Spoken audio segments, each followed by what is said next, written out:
Nay, bakit nyo pa ako ipinanganak sa mundong ito? Dapat nga pinatay nyo na lang ako. Mula nang pumanaw ang ama ni Regan, naging uhaw siya sa kalinga at pagmamahal, bagay na hindi niya rin nararanasan sa bagong kinakasama ng kanyang ina. Kulang to ah! Warfreak yung stepfather ko pag nakalalasing. Narinig ko yung mga masasamang salita. Nasubong nasuntok, nasipa. Isa sa hindi ko malimutan yung kinuha ng stepfather ko yung isa kong kapatid at kinuha niya sa paa at gusto niyang ihagis sa bintana.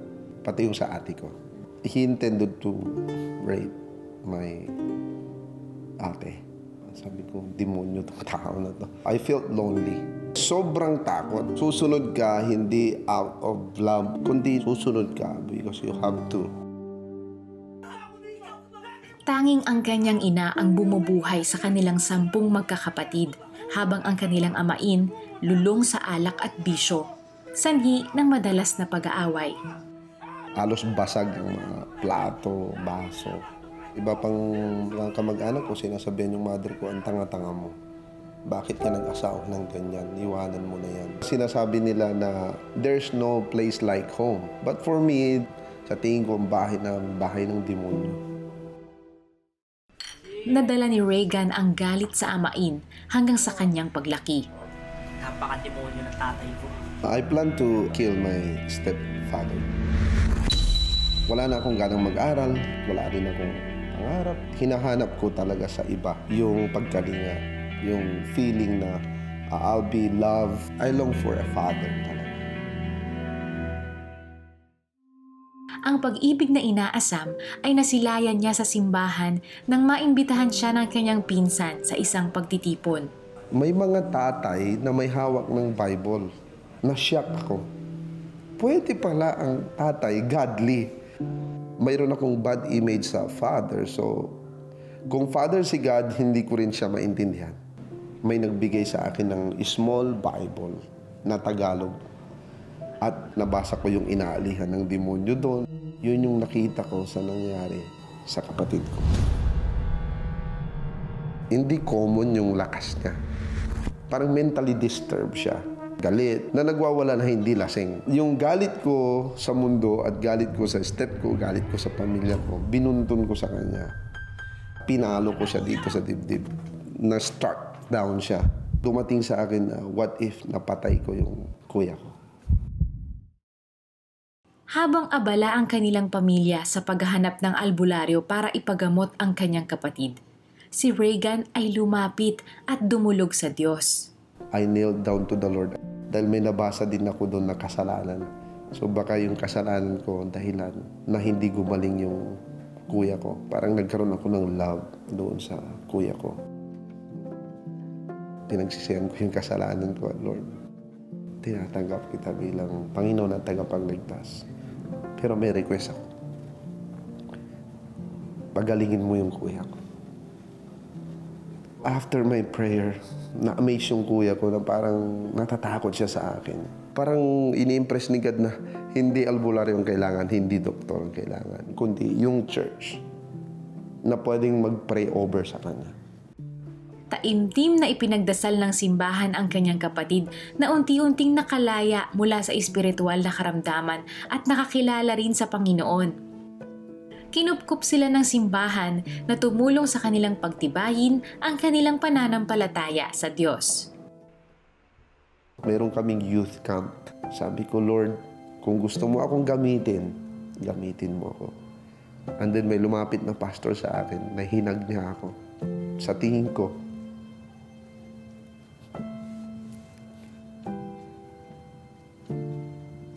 si God yung nag sa akin. Pakiramdam ko ginamit ni God yung pastor. Na yung longing ko for a father, meron palang God na mapagmahal. At lalo na yung na-mention sa Bible na God is the father of fatherless. Mula noon, naging misyon ni Regan na ibahagi ang kabutihan ng Diyos sa iba. Bilang tanda ng kanyang pagsuko sa Panginoon, pinili niyang magpatawad. When I received the love of God, naging baliktad. If they cannot give love to me, I'll be the one to share that love from God to them. It took 10 years for my stepfather to accept me as a servant of God. Naging closer kaming dalawa. Pinapakita ko na mahal ko siya. Kahit hindi niya ako totoong anak. Proud din si nanay kung saan ako nagpapastor, pumupunta siya. Ang walang kapantay na pagmamahal ng Diyos ang nagbuklod sa kanilang pamilya at nagpabuti ng kanyang relasyon sa mga magulang.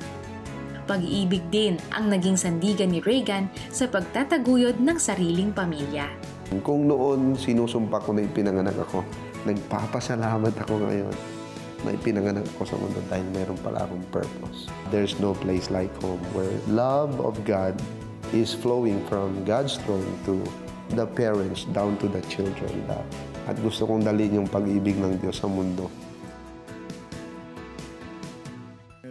Alam po ninyo, napakasakit marinig ang mga salitang, sana hindi nila ako nilalang. Alam po ninyo kung bakit? Dahil God is the one who creates each and every one of us. And God creates each one of us for a purpose. May dahilan kung bakit po ang bawat isa sa atin ay nandito. And we're so happy that Regan found that purpose in Christ nung nakilala niya ang Panginoon. Baka po, katulad ni Regan, umabot ka sa puntong sawang-sawa ka na sa magulong buhay. Hanap mo ba ang maayos na pamilya, magandang kinabukasan, tunay na pagmamahal, yakap ng Diyos? Para makuha lahat yan, iisa lang ang kailangan mong gawin. Give your life, your heart, your soul, everything to Jesus, fully and completely. Tulad ng ginawa ni Regan. Sabi ni Jesus, seek first the kingdom of God and His righteousness, and all these things will be added unto you. Sabi din niya, cast your cares upon me because I care for you. Let's do that right now. Let's go to God right now and surrender our lives in prayer. Pray this prayer with me, kapatid. Lord Jesus, thank you, Panginoon, sa buhay na binigay po ninyo, bagong buhay na binigay po ninyo kay Regan. Salamat, Panginoon, na your arms are reaching out to me right now, Lord. Naghahanap din po ako ng Ama na magmamahal. Naghahanap din po ako ng kalinga sa inyo, Panginoon. Would you shower me now with that blessing? Holy Spirit, would you fill my life right now? Fill my heart. Lord, sa mga mahirap patawarin na nakasakit sa akin, Father, ang ginagawa ko po sa oras na ito is I forgive them. I forgive, Lord, all of those who hurt me. And I want, Lord, to live a life now that is pleasing unto you. Lord, forgive me of all my sins. Heal me, Lord. Bring me that new life and give me that inspiration I need, Lord, to reach out and be a blessing to others. In Jesus' name I pray. Amen. Amen. Kung sumabay ka sa panalangin para tanggapin si Jesus bilang Panginoon at tagapagligtas, at kung nais mo na maipanalangin ka namin, please text YES, space your name, space location, at ipadala yan sa 0998-590-0620 o mag-chat sa The 700 Club Asia Facebook Messenger. Do you need prayers for your family, for your finances, for your health and your career? Here at CBN Asia, we are ready to pray for your needs 7 days a week, 24 hours a day. Just call us. The numbers are on your screen. We also have a daily devotional to help you grow in your love and faith in Jesus Christ. It's called Tanglao. It's God's message for you every day from His book, the Bible. We have a mobile app where you can read the message for the day, or you can listen to the audio version. You can download Tanglao for free from the Google Play Store or listen to Spotify or Apple Podcast. Are you living in or in a premarital relationship? That was the life of Tito Monzon until he happened to watch the 700 Club Asia. His true story after these messages.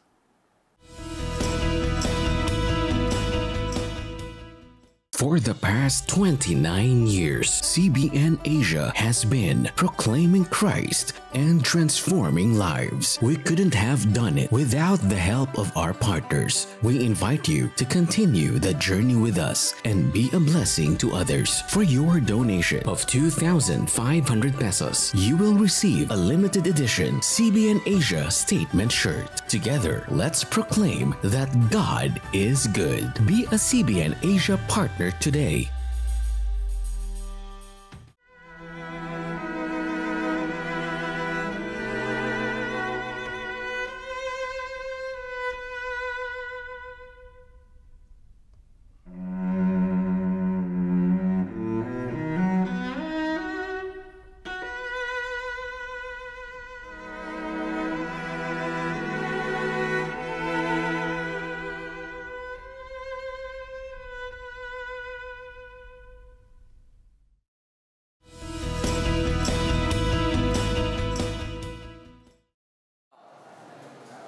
Nabaon sa mahigit 100,000 pisong utang si Tito nang maospital ang kanyang girlfriend dahil sa komplikasyon sa pagbubuntis. Magulo yung isip ko noon eh. Saan ako kukuha ng pambayad? Saan ako manghihira, mangungutang? We were frustrated, devastated. Kaya syempre, pangarap namin, lalo na medyo may edad na ako, pangarap ko na magka-baby. During that time, parang gumuho. We were broken. Definitely hindi mabubuhay yung baby kasi sa fallopian tube siya nabuo. Nataon pang walang regular na trabaho si Tito noong mga panahong iyon. Naubos ko na rin yung mga savings ko dahil ilang months na akong walang work noon. So, malaking problema para mabayaran yung 120,000 bill sa hospital. Sa bigat ng problemang hinaharap, lumapit si Tito sa Panginoong Diyos. Ang prayer ko noon, Lord, pag nalagpasan ko po ang pagsubok na ito, pinapangako ko na iayos ko na yung buhay ko sangayon sa iyong will. Habang papasok ang kanyang girlfriend sa operating room, napanood ni Tito ang The 700 Club Asia. It was almost midnight nung pinasok ang girlfriend ko sa operating room. Si Pastor Peter Kairos ang nagpe-pray. And then, after ng prayer, tinanong niya kung tinanggap ba ng nanonood si Jesus bilang kanilang Panginoon, tagapagligtas. During that time, sumabay ako sa prayer. And then, I was crying, I was broken. At noon ko lang tinanggap si Jesus bilang aking Panginoon at tagapagligtas. Di yun aksidente, yun ay para sa akin talaga. God put me into brokenness para siya unti-unti siya yung magbuo sa akin. Sa mga sumunod na araw, ninais niyang itama ang mga pagkakamaling nagawa. Nag-propose na ako sa kanya na I will marry her. Yun yung siguro first thing na inayos ni Lord sa buhay ko. Before kasi takot ako sa kasal. Pero during that time, pinaramdam niya sa akin na ang family ang unang ministry. So, pamilya ang aking unang binuo. Matapos ang pagwawasto kay Tito, dumaloy ang tulong para sa kanilang pangangailangan. May nagbayad ng utang sa akin, may kaibigan na dumalaw na nagbigay ng tulong. Na-raise namin yung hospital bill. I was blessed and relieved. Makalipas ang masalimuot na pahina sa kanyang buhay, tinupad ni Tito ang pangako. Pakasalan ang kanyang girlfriend na si Sharina. I used to live-in relationship. Pero during that time, sabi ko pa, this is it. Binago na talaga ako ni Lord. Si Lord na ang nasusunod sa buhay ko.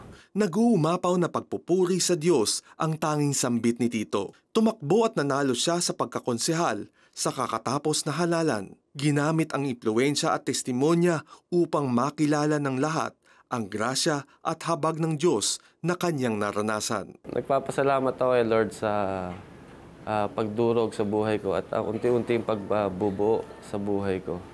Mula sa makasalanan ng Tito, sa ngayon ay unti-unting binabago ng Panginoon na Tito.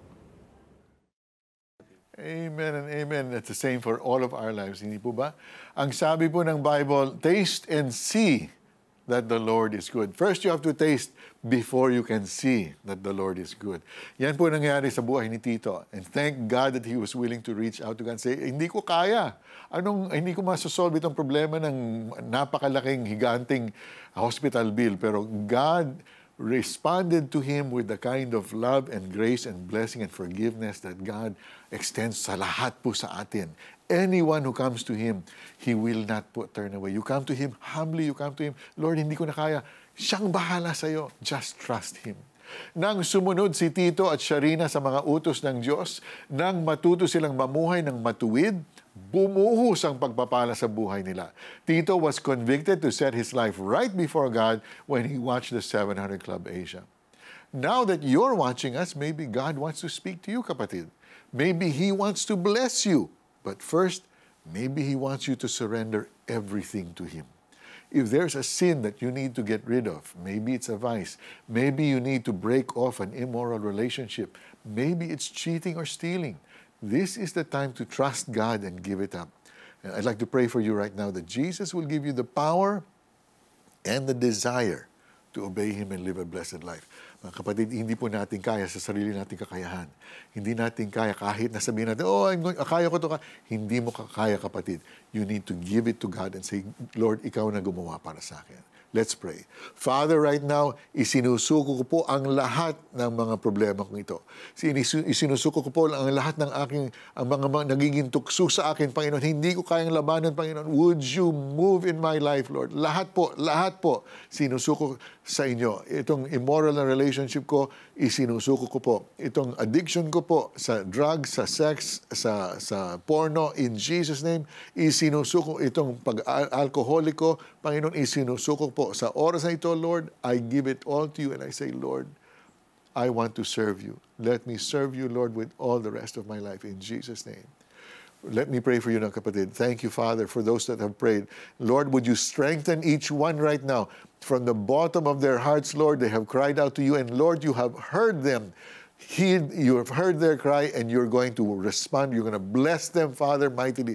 Yung mga nangangailangan ngayon ng financial miracle, God's going to bless you. May mga nangangailangan ng healing, yung mga kapatid ninyo, yung mga kamag-anak ninyo, God is going to move sovereignly in your circumstance at magbubuhos ang pagpapala sa buhay mo. In Jesus' name, receive it now in faith in Jesus' name. Amen and amen. If Jesus dwells in your heart, do you know that you have the authority to cast out demons? Jesus in you is stronger than every devil in hell. Patunayan natin sa kwento ni Lexter Gonzalez right after these messages. אזרחי ישראל, אנחנו במלחמה. Ito ang naging tugon ni Israeli Prime Minister Benjamin Netanyahu kasunod ng bigla ang pag-atake ng mga Palestinian terrorist group na Hamas sa Israel. Inilunsad ng mga terorista ang pag-atake sa pagtatapos ng Jewish holiday ng Simchat Torah noong Sabado. Mahigit 4,000 rockets ang pinakawalan ng teroristang grupong Hamas mula sa teritoryo nila sa Gaza. Kabi-kabila ang mga naging pagsabog sa Israel. Napasok nito ang border ng Israel sa 29 na lokasyon. Mahigit 1,000 na ang mga nasawi at libo-libo ang mga sugatan dahil sa pag-atake. Daan-daan naman ang hinostage ng Hamas at dinala sa Gaza. Ang pag-atake at karahasan ng teroristang Hamas ay maihahalin tulad umano sa gawain ng ISIS.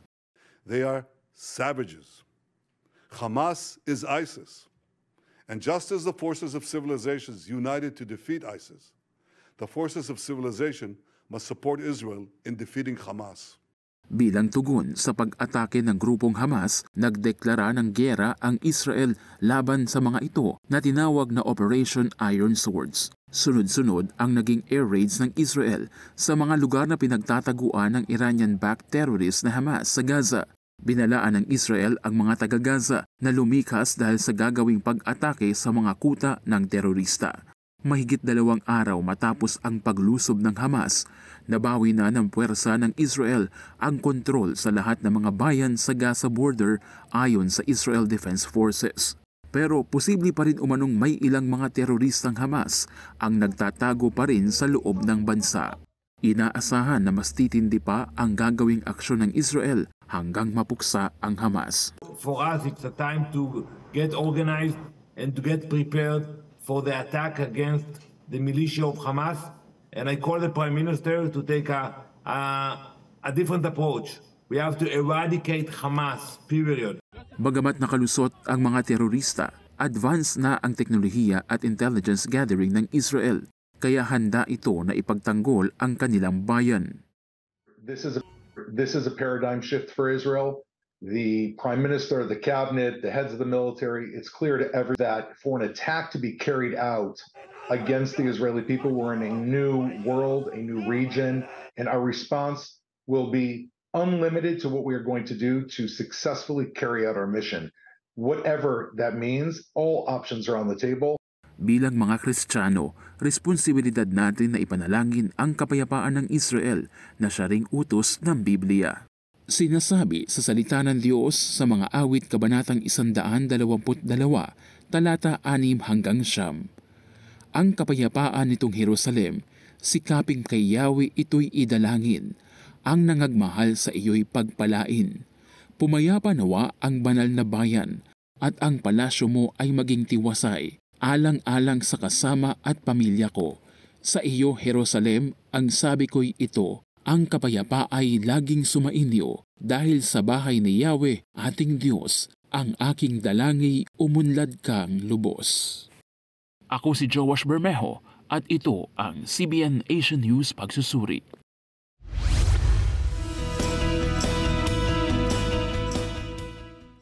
Reach more, bless more, anywhere you are. Donate to CBN Asia using your GCash app.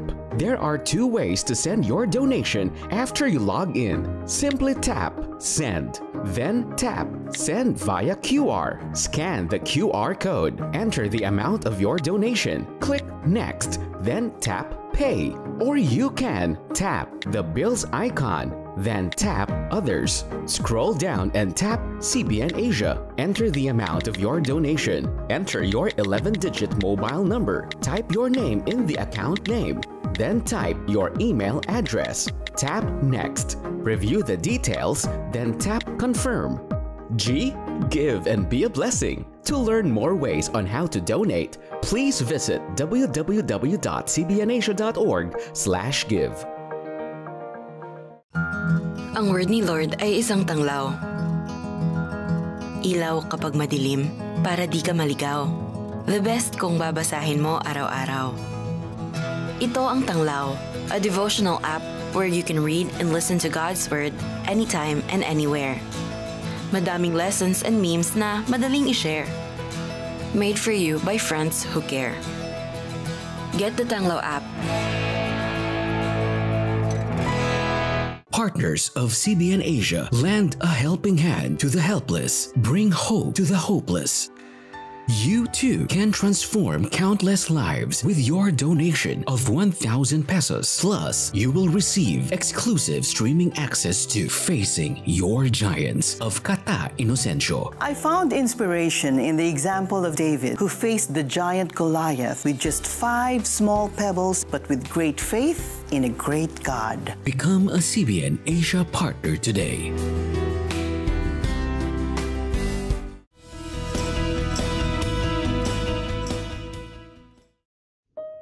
Nanibago ng husto si Lexter nang mula sa Maynila ay tumira siya sa probinsya kapiling ang kanyang lolo at lola.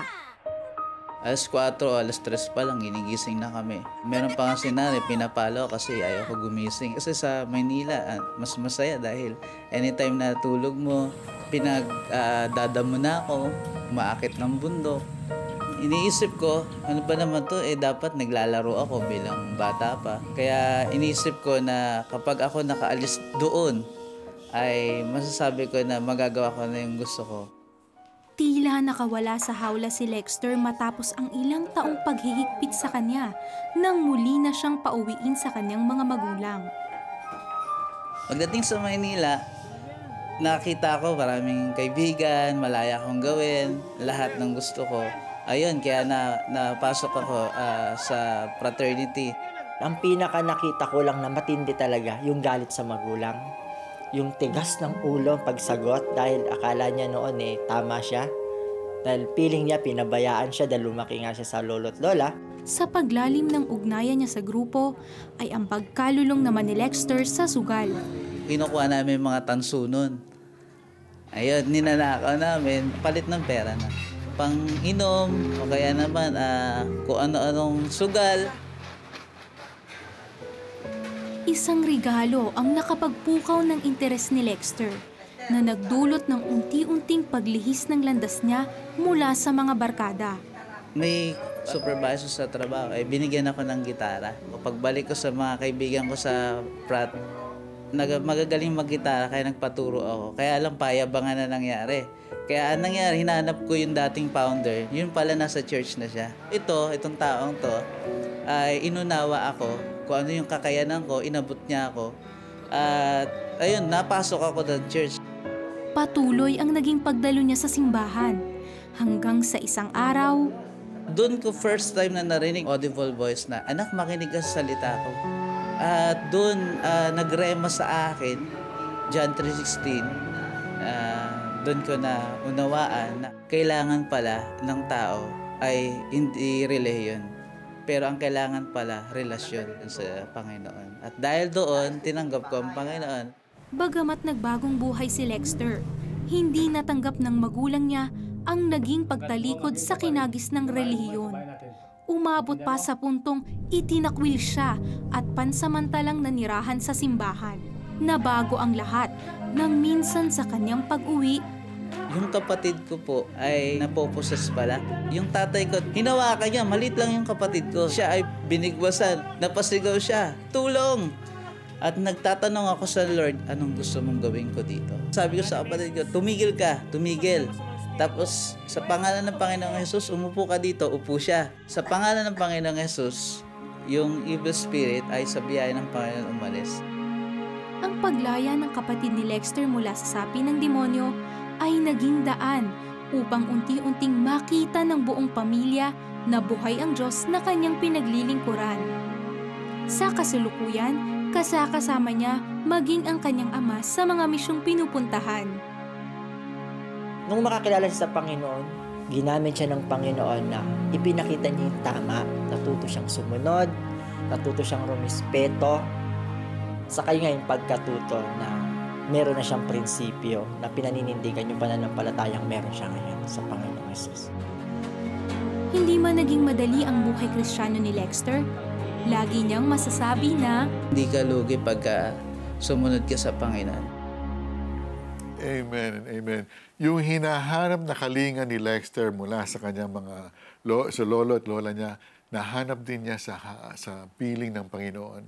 At kita din po natin sa kwento ni Lexter kung paano tayo hinahabol ng Panginoon habang hindi pa tayo nakakilala sa Kanya at kung ano nung kabalbalan na nagagawa natin. God never stops running after us. God never stops pursuing us because, kapatid, God loves us. He created us to have a loving, living relationship with Him. Lahat po tayo ay mahalaga sa mata ng Diyos. Natalo ni Lexter at pinalayas ang demonyong sumasanib sa kapatid niya. Kung tayo namumuhay ng maayos sa mata ng Diyos, kung si Jesus ay nananahan sa ating puso, we also have His almighty power to cast out devils. That is what James, the brother of Jesus, assures us. Humble yourselves before God, resist the devil, and he will flee from you. But Jesus also said this is just one benefit of being a child of God. The best gift is guaranteed entry into His kingdom. Not because of the good things you and I did, but the good things Jesus did for you and for me. Namatay siya sa krus para bayaran ng lahat ng iyong mga kasalanan, kapatid, para baguhin ka at buksan ang pinto ng langit para sa iyo. Isa ka ng mamamayan ng kaharian ng Diyos. Jesus said, "Do not rejoice that the spirits submit to you, but rejoice that your names are written in heaven." Amen and amen. Ako po, triple citizenship. I'm a Filipino citizen, I'm a senior citizen, and I'm also a citizen of heaven. I'm blessed, and I declare you are too. Thank you all for watching. Until next time, have a blessed weekend.